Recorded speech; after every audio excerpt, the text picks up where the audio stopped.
शरद गावडे उभा नाही राहिल्यावर काय करणार? बरं. तुम्ही त्यांना म्हणलं शरद गावडे माझा मित्र आहे, तो उभा नाही राहिला, तुम्ही गाढवाचं काम करायला सांगा, मी करेल. अच्छा. मी जे काही साईटमधनं पैसे मिळतील त्याचं सोनं घ्यायचो. बरं. मला एक सोन्याचा व्यापारी म्हणलं, साहेब तुम्ही दुकान टाका ना, मी तुमचा पार्टनर येतो केवळ परमान म्हणून. म्हणलं ठीक आहे. अजितदादांना सांगितलं की हा खूप कामाचा माणूस आहे, याच्याशी मैत्री करा, व्यवसायाला खूप चिकट आहे आणि काम खूप इमानदार आहे.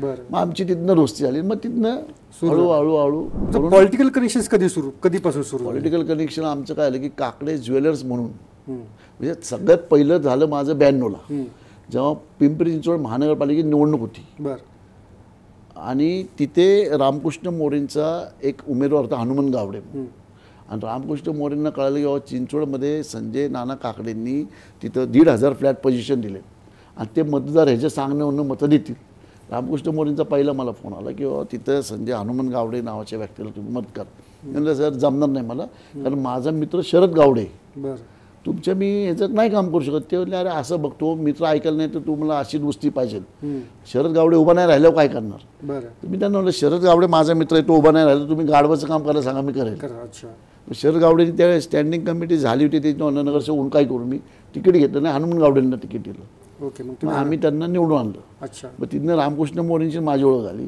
रामकृष्ण मोरेंची माझी ओळख झाली. 97ला मला सोन्याचं दुकान टाकायचं होतं. मी रामकृष्ण मोरेंकडे गेलो, म्हणलं साहेब हे सोन्याचं दुकान मी टाकतोय इथं सातारा रोडला. एकदम सोन्याचं दुकान का ठरलं होतं? साईट म्हणजे मला त्यावेळेस सोनं खूप आवडायचं. मी जे काही साईटमधनं पैसे मिळतील त्याचं सोनं घ्यायचो. मला एक सोन्याचा व्यापारी म्हणलं साहेब तुम्ही दुकान टाका ना, मी तुमचा पार्टनर येतो केवळ परमान म्हणून. म्हणलं ठीक आहे.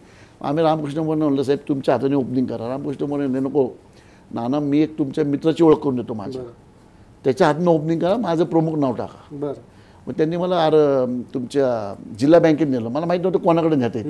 तिथं अजित पवार होते. तर ते म्हणले हे अजित पवार हे नाना काकडे आमची ओळख करून दिली, तुम्ही दोघं एकामेकाच्या चांगले कामाला येऊ शकता. मला तेव्हा रामकृष्ण म्हणून सांगितलं की अजित पवारना फ्युचर खूप आहे, ह्यांची मैत्री ठेव. 97ला ह्यांची मैत्री कर म्हणे. अजितदादांना सांगितलं की हा खूप कामाचा माणूस आहे, याच्याशी मैत्री करा, व्यवसायाला खूप चिकट आहे आणि काम खूप इमानदार आहे. मग आमची तिथनं दोस्ती झाली. मग तिथनं हळूहळू सगळीकडे राजकारणात ओळखी झाली. किती सोनं, किती विटा आहे सोन्याच्या? नाही आता नाही सोने आता बंद केले, कारण नंतर जेव्हा त्यात पडलो धंद्यात तेव्हा पाहिलं की बिल्डर लाईनमध्ये जास्त प्रॉफिट आहे सोन्याच्या धंद्यापेक्षा. सोन्याचं मूल्यांकन वाढतं, फक्त प्रॉफिट एवढं नसतं. मग त्यातनं आम्ही हळूहळू बाहेर आलो.